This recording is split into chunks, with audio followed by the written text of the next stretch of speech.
পুরো রাজধানী যেন বাস স্টপেজ, যেখানে খুশি সেখানে বাস থামিয়ে যাত্রী ওঠানামা করে গণপরিবহনগুলো। সম্প্রতি রাজধানীর কাকলীতে বাস বোর্ডিংয়ের একটি পাইলটিং করেছে ঢাকা রোড সেফটি প্রজেক্ট। তখন পরিবহনগুলো ও যাত্রীরা নিয়ম মানলেও পাইলটিং শেষে ফিরে এসেছে সেই আগের অবস্থা। সংশ্লিষ্টরা বলছেন, রাজধানীর সব পয়েন্টে বাস স্টপেজ করলে শৃঙ্খলা ফেরানো সম্ভব।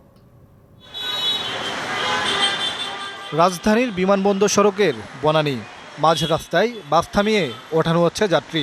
শুধু মাঝ রাস্তাতেই নয়, যাত্রী হাত তুললেই যে কোনো জায়গায় থেমে যায় বাস।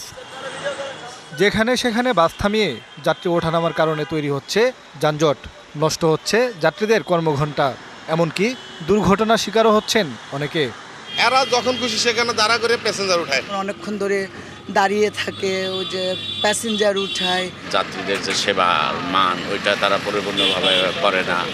সড়কে শৃঙ্খলা ফিরিয়ে আনতে ঢাকা রোড সেফটি প্রজেক্ট বা ডিআরএসপি নামে উদ্যোগ নিয়েছে ঢাকা মহানগর পুলিশ ও জাপান আন্তর্জাতিক সহযোগিতা সংস্থা জাইকা। এই প্রজেক্টে বাস বোর্ডিংয়ের একটি পাইলটিং করা হয় কাকলীতে। ঢাকা মহানগর পুলিশ ও জাইকা তত্ত্বাবধানে রাজধানীর কাকলীর এই জায়গাটিকে বেছে নেওয়া হয়েছিল বাস স্টপেজ হিসেবে, যেখানে বাস থামবে, যাত্রী ওঠানামা করবে।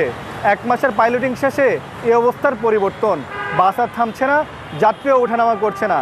প্রতিটি পয়েন্টে বাস স্টপেজ তৈরি করে ঢাকার পরিবহনগুলোকে শৃঙ্খলার মধ্যে আনার আশা ডিএমপির। নির্ধারিত কাউন্টার থেকে টিকিট কেটে লোকজন বাসে উঠবে এবং পরবর্তী কাউন্টারে গিয়ে যাত্রী নামবে বা উঠবে। এই বাকি সময়গুলোতে যদি গেট বন্ধ করে সিস্টেম চালু করা যায়, তাহলে হয়তো এটা আরও বেশি ফলপ্রসূ হবে বলে আমি মনে করি। সিটি কর্পোরেশন বলছে, ডিআরএসপির চাহিদা অনুযায়ী সব পয়েন্টেই স্টপেজ করে দেওয়া হবে।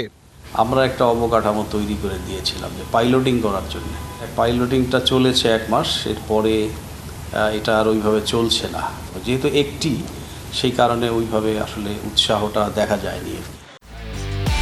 একমাত্র ওয়ালটন এসি দিচ্ছে 1 বছরের রিপ্লেসমেন্ট গ্যারান্টি এবং কম্প্রেসারের 10 বছরের গ্যারান্টি। বিআরটিএ ও মালিকদের দাবি বারবার বলেও যেখানে সেখানে বাস থামানো বন্ধ করা যাচ্ছে না। প্রয়াত মেয়র যে আনিসুল হক সাহেব রোড রেশনালাইজেশনের বিষয়টা নিয়ে কাজ করে গেছেন এবং বর্তমান 2 মেয়র মহোদয়ও কিন্তু এই নিয়ে কাজ করতেছেন। এটা সামনের দিনগুলোতে এই জিনিসটা হবে না। রোড রেশনালাইজেশন যখন কমপ্লিট হবে তখন এই সমস্যাটা থাকবে না। অবভিয়াসলি এটা একটা সমস্যা, কারণ আমরা এটার পক্ষে না। এখন তো ইন্ডিভিজুয়াল বিভিন্ন কোম্পানি এক রোডে চলে, তো সেখানে যে একটা অসম প্রতিযোগিতা শুরু হয়, ড্রাইভারদেরকে কাউন্সিলিং করতে হবে এবং মালিকদেরকেও কাউন্সিলিং করতে হবে।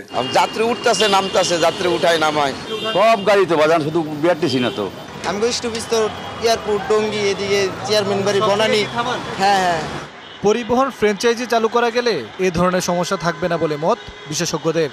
আমাদের অবশ্যই একটা পরিপক্ক বিজনেস মডেল দরকার। তখন দেখা যাবে আসলে বাসগুলোর মধ্যে যে রেষারেষি যাত্রী ধরার ক্ষেত্রে এবং যেখানে সেখানে বাস থামিয়ে অথবা স্টপেজ বানিয়ে যাত্রী তোলার যে একটা প্রতিযোগিতা, সেটা কিন্তু নিয়ন্ত্রণ করা সম্ভব। এর বাইরেও সকল সংস্থার সমন্বয় ও কঠোর মনোভাব রাজধানীর সড়কে শৃঙ্খলা ফেরাতে পারে বলেও মত এই বিশেষজ্ঞের। মোহন ইসলাম, ডিবিসি নিউজ, ঢাকা।